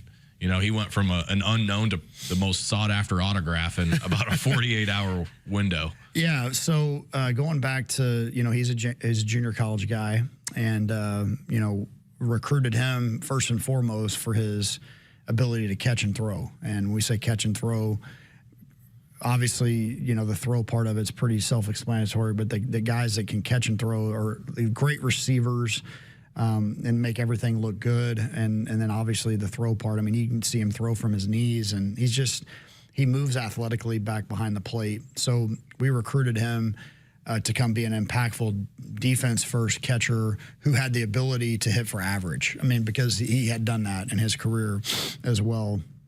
And, he broke his hamate bone his sophomore year, so second year of junior college. He broke his hamate bone, ended up getting a medical redshirt season out of that year. And so he came to Nebraska as a redshirt sophomore, played in the Northwoods League a couple of summers and did well. But his spray chart was right just in the middle of the field, which is great. That's a high average hitter. And Larry's gotten stronger since he's been here, so that's been good. But I remember having a conversation with him in the fall saying, hey, there's more in there for you to kind of turn the barrel a little bit more. So we kind of went to work on some of those things. He started being able to elevate the ball better to his pull side. And then he probably went a little too far that direction. But, hey, when you're making an adjustment, you kind of have to go 180 degrees to do that. So, then we kind of reined it back in and said, all right, let's go happy medium here. Let's go same aggression with the swing and just go back to your middle of the field approach, but now we're doing it with more aggression in the swing. And so there's been days where in the preseason he'll run off a batting practice and it's the best on the team. I'm talking so our BP setup where we go typically every single day is, we call it flat oppo. So first round is just get above the ball on the other side of the plate, on the other side of the field, hard line drives, ground balls. And then the second round is mix where, you just trust your move to the middle and, fastball, big part of the yard, hanging breaking ball, change up, pull side, elevate. And then the last round is lofted pull, we call it. So trying to get the ball elevated to the pull side. And if you can kind of have that, trajectory and that ball flight, it means that you're moving in the right way. And so Larry at times in the preseason was running it off as good as anybody. Just kind of been a consistency piece that he's battled a little bit. But, man, when he's gotten his opportunity, he is making the most of it. And, again, it started with the catching part first, where he'd maybe get in some games late, having at bat, staying on the barrel, and then all of a sudden you're seeing him, again, talk about not giving an inch in the box. He is all over the baseball right now. And his outs are loud. He knows the zone. The check swings are right, so awesome weekend for him, and we don't win without him. No, that's why I say impactful. And I think his best at bat was a walk. He had 5 hits on the weekend, and his best, he spits on 3 sliders down and away on all bait pitches. And the last one doesn't even take the bat off his shoulder on 3-2. It was really remarkable. Yeah, and he's got fresh hands, because he hasn't got as many at-bats as some of the everyday players. So, definitely been good for us back there. And it's helped Jeter, too, because Jeter, he's catching 3 and 4 days a week. I know he's a young pup and a great athlete, but kind of starting to wear on him a little bit. So it'll help him in the long run as well to get his legs a little fresher and his hands a little fresher, and I know he'll be ready to rock come tomorrow night. It was really special weekend for him. Woodhouse has been a trusted partner in your everyday since 1975. Shop for your next vehicle with the home team at Woodhouse and the official auto dealer of Nebraska Athletics. We got more with Coach coming up next. I got to see my brother get married. I would have missed my dad's birthday. Because I wore my seatbelt, I had the privilege of being part of his special day. I got to go home and see my family again. Does it click yet? Brought to you by NDOT Highway Safety Office. I would have never had the chance to see my daughter become a doctor. I was able to go to my brother's graduation. I wouldn't have adopted my first pet. And then it clicked. My seatbelt saved my life. Does it click yet? Brought to you by NDOT Highway Safety Office. For more than 50 years, Woodhouse has been proud to serve our communities. We're more than a dealership. We're your neighbor, your partner, and your trusted name in automotive. Generations of drivers have counted on Woodhouse for honesty, transparency, and a hassle-free experience. Every deal starts at the manufacturer's suggested retail price. Then we apply discounts and rebates to get you to your true price. No gimmicks, no surprises. Shop local, shop trusted at woodhouse.com. Hassle-free all the way to your driveway. That's Woodhouse.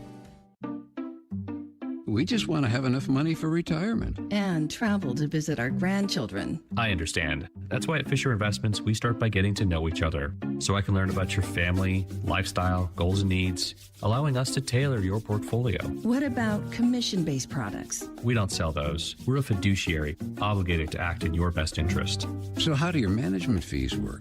We have a simple management fee based on the value of your portfolio. So we do better when you do better. We appreciate that kind of transparency. We also check in with you regularly to keep you up to date on the markets and your portfolio. Well, what other services do you offer? As a client, you have access to resources on investing, financial planning, estate planning, Social Security, Medicare, and more. Wow, sounds like Fisher Investments has everything we need. At Fisher Investments, we're clearly different. Learn more at fisherinvestments.com. Investing in securities involves the risk of loss. Hit us up on the text line. Text 402-413-2400 with your Husker thoughts. Noddle Companies proudly supports the Huskers Radio Network. As a full-service leader in commercial real estate, we create thriving communities. Discover what's new in the Builders District in North Downtown, Noddle Hospitality's latest venture in Aksarben Village, and the contemporary living of row house townhomes on Leavenworth. We're welcoming world-class concepts from men's fashion and great eats to gorgeous homes and green spaces, all professionally managed by Noddle Services. These are the Noddle Companies, building a better Nebraska. For more information, check us out on Facebook and Instagram. You expect your home to protect everything you love, but you don't expect that water is the reason parts of your concrete have gotten so uneven. Walkway tripping hazards, sinking pool deck, cracked driveways are dangerous threats to everyone's safety. But there's one way to learn how your concrete can be lifted. A free home inspection from Groundworks. We put water back in its place. Get your free inspection at groundworks.com. License number C142293. I would have never had the chance to see my daughter become a doctor. Because my mom wore her seatbelt that day, I get to hug her when I go home. And then it clicked. Because I wore my seatbelt, I learned that one moment in time can change a person's life forever. Brought to you by NDOT Highway Safety Office. The day we were hit was the second to last day of our high school careers. We were about to graduate as best friends together. And then it clicked. Because we wore our seatbelt that day, we still get to experience life together. Brought to you by NDOT Highway Safety Office. What does it mean to be locally owned and operated? For Cenex, it means everything. It means that we know if you take your coffee to go or if you like to stay a while. It means we've helped Little Leagues get jerseys and local festivals get funding. It means we know what our communities need. So you'll always leave Cenex with a full tank, full of snacks, or full of smiles, or all of the above. And that means the world to us. Cenex, powered locally. The work is dirty and sometimes dangerous. It's the kind that can break your body, and if you let it, your spirit. But while there may be better ways to make a living, you won't convince me there's a better way to live. I'm a Nebraska corn farmer, and there's nothing else I would rather be. Brought to you by the Nebraska Corn Board. For more than 50 years, Woodhouse has been proud to serve our communities. We're more than a dealership. We're your neighbor, your partner, and your trusted name in automotive. Generations of drivers have counted on Woodhouse for honesty, transparency, and a hassle-free experience. Every deal starts at the manufacturer's suggested retail price. Then we apply discounts and rebates to get you to your true price. No gimmicks, no surprises. Shop local, shop trusted at woodhouse.com. Hassle-free all the way to your driveway. That's Woodhouse. The Huskers Radio Network Broadcast Center is sponsored by Akrs, where it's mower season. Get 0% financing, professional setup, and local support you can't get at the big box store, only at Akrs, the Midwest premier John Deere dealer. Ben McLaughlin, Coach Will Bolt with you for another few minutes here on the Nebraska Baseball Radio Hour. Talk about Saturday, and then, of course, you finish it in style on Sunday with the sweep. But, you know, of all the numbers and statistics we talk about, I think the lingering one we need to address is 22,000 plus. That was the attendance figures. We knew USC was a special weekend, and you were kind of wondering how Husker Nation would answer the bell, and shame on me, I guess, for forever wondering what it would look like. And it was phenomenal. It was the highest attended series since 06, highest in the Big Ten, third highest ever for a conference series.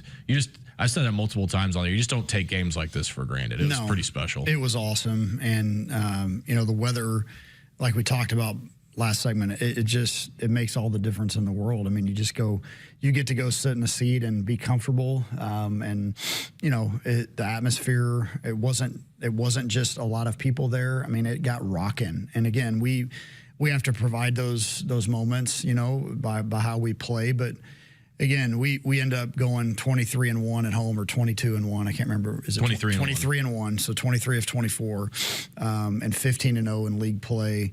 You know, we've kind of set a standard for how, you know, we're going to play baseball, and you know, that's how hard these guys have worked, and they've put so much into it, and they played so hard.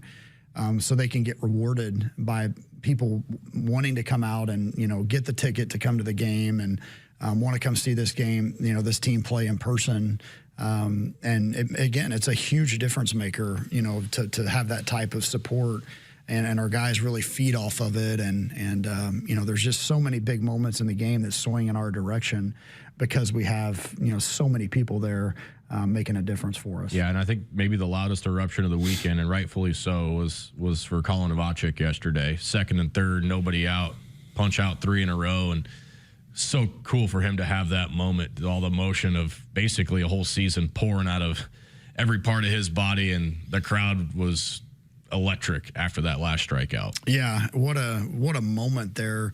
Again, when you kind of talk about decisions being made over the course of a game, a course of a series, that was a decision he made at that point in time of, like, you know what, I'm not giving in right here. Like, I know I'm in a tough spot. I know that I've got to make pitches here, and it's just so impressive that it was just slider after slider after slider, and the right-handed hitters just could not lay off of it. And even though they probably knew it was coming, but he was throwing 92, you know, 90-92, so they had to have that in the back of their mind as well, that the fastball could beat them. So huge moment, huge momentum gathering moment for the team to get off the field there. And then softball team comes out and gets introduced, and the crowd starts going nuts, and we end up putting up a 3 spot, I think, in the bottom half of that inning after softball came out. And, you know, shout out to Rhonda, her staff, her players, the type of year that they have had. And they're going to continue to have, you know, they get a chance to host postseason here. And I know they're not looking past Friday, but put themselves in position to make a run here. So shout out Husker softball. I mean, unbelievable year. I know how hard that Rhonda and her staff works, and how much they pour into those girls, and to see how hard they play and how together they are. You know, it's something that's been truly special for them. It always helps when you have both teams on both dugouts. He had 2 trophies. So that's right. He had one on each dugout. That's right. Woodhouse has been a trusted partner in your everyday since 1975. Shop for your next vehicle with the home team at Woodhouse, the official auto dealer of Nebraska Athletics. Back to wrap it up with Coach right after this. For more than 50 years, Woodhouse has been proud to serve our communities. We're more than a dealership. We're your neighbor, your partner, and your trusted name in automotive. Generations of drivers have counted on Woodhouse for honesty, transparency, and a hassle-free experience. Every deal starts at the manufacturer's suggested retail price. Then we apply discounts and rebates to get you to your true price. No gimmicks, no surprises. Shop local, shop trusted at woodhouse.com. Hassle-free all the way to your driveway. That's Woodhouse. Husker fans, if you're looking for a fulfilling career that's financially rewarding and provides flexibility, your local insurance agency is hiring. No matter your skills or interests, there are opportunities for you in the insurance industry. Explore the many ways you can use your skills to protect your community by checking out the IIAN job board. Find your calling and be a part of an industry that makes a difference. Go to iian.org/careers today. Protect your vehicle's engine with Syntec and O'Reilly Auto Parts. Syntec Full Synthetic Motor Oil is formulated for today's engines to protect against wear and deposits. Get 5 quarts of Syntec Full Synthetic and a MicroGuard Select filter for just $33.99 in-store only. Limit supply. Learn more at O'Reilly Auto Parts. O'Reilly Auto Parts. Hit us up on the text line. Text 402-413-2400 with your Husker thoughts. What does it mean to be locally owned and operated? For Cenex, it means everything. It means that we know if you take your coffee to go or if you like to stay a while. It means we've helped Little Leagues get jerseys and local festivals get funding. It means we know what our communities need. So you'll always leave Cenex with a full tank, full of snacks, or full of smiles. Or all of the above. And that means the world to us. Cenex, powered locally. From the chant of Husker Power to Allo Fiber powering your home and Husker Nation, Allo is the teammate you can trust. Whether you're streaming at home with Allo Internet, watching on the go with DirecTV through Allo, or checking stats and scores on Allo Mobile, Allo keeps you in the game. Bench the other guys and team up with the official Internet, TV, and mobile partner of the Huskers. Go Gig Red. Visit allofiber.com/Husker Radio. Back one final time with Coach Bolt on a Nebraska Baseball Radio Hour. But first, our Nebraska trivia question. The Huskers finished their home season 23-1 record for the best winning percentage at home since 1980. In that season, 3 Husker pitchers finished with at least 6 complete games. 3 all-time in the top 10 for in a season in program history. Name one of those 3 pitchers with 6 complete games. 402-413-2400. Be the first one to answer that correctly and win a prize with the Nebraska Lottery. Right back on it. We said this about every show. I mean, you got me today, you got Creighton tomorrow, on a bus Wednesday, and this is the time of the year where everybody's kind of sensing it. That postseason feels within grasp, and you got one final midweek game, and then it's on to finish out the regular season the right way. Yeah, we got the one at Creighton tomorrow, and hopefully we have a huge crowd down in Omaha. It looks like the weather is going to be good, and we want to play well starting tomorrow, obviously, and then back on a bus going to Minnesota the Thursday through Saturday series with this Big Ten tournament looming. Hard to believe we're already here the last week of the regular season. Like you said, when you're winning a lot of baseball games, kind of flies by, and what a special group, what a fun group, and I can't wait to see these guys go compete again on Tuesday. And I know they're anxious. They're probably anxious to get back at it, and now that school's over, it's always just the relief. Man, what a 5 sweeps at home in conference play. I've never been a part or seen anything like that. Yeah, that's a badge of honor that I know you're proud of. Yep. Coach, thanks so much for coming in. We'll see you at the yard tomorrow, and we'll continue to play good baseball. Thanks a lot. All right, thanks. Coach with us here on the Nebraska Baseball Radio Hour. Appreciate everybody joining us. We'll talk to you tomorrow night up in Omaha.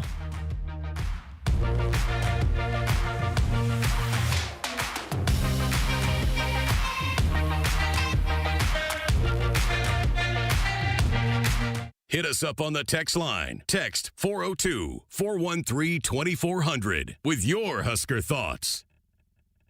For more than 50 years, Woodhouse has been proud to serve our communities. We're more than a dealership. We're your neighbor, your partner, and your trusted name in automotive.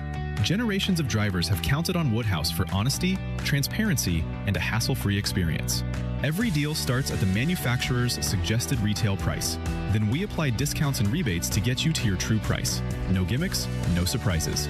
Shop local, shop trusted at woodhouse.com. Hassle-free all the way to your driveway. That's Woodhouse. It's not a job. I don't start my day by logging in or end my shift by punching out. I don't have a corner office, but I do have a seat with a view. I get to see every sunrise and every sunset. And while I may technically be my own boss, I fully accept that I am not in charge.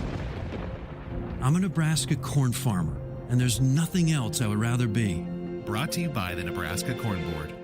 The color red means something to us. It means tough, ready, and powerful. It means our standards are high, and we expect the highest level of performance on and in the field. So while the Huskers are getting it done on the football field, you can count on Massey Ferguson tractors to get it done in your field. With its seamless CVT transmission and efficient AGCO-powered engine, you'll keep charging down the field all season long. Check out the full line of Massey Ferguson equipment at Osceola Implement in Osceola and True Ag and Turf in Falls City, Columbus, and Osmond.